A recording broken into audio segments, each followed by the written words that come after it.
And I was hooked, once I moved out of that and it started cash flowing, I went to do it again and again. I mean, it just scaled. And so I went from, 7 years in the military, nothing to show. 5.5 years later, I had $1 million net worth, financial freedom, and um, really just been trying to focus on building out how to help other service members and vets make, the same decisions, but just avoid all the financial mistakes, right? So Yeah.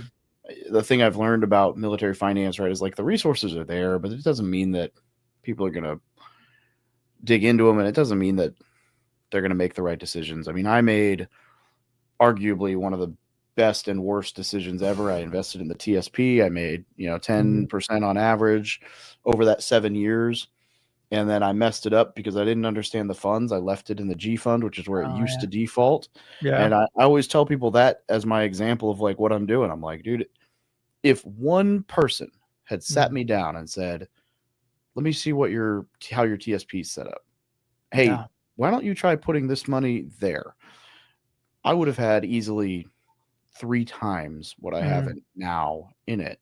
That just not knowing the difference in funds literally cost me hundreds of thousands of dollars Mhm.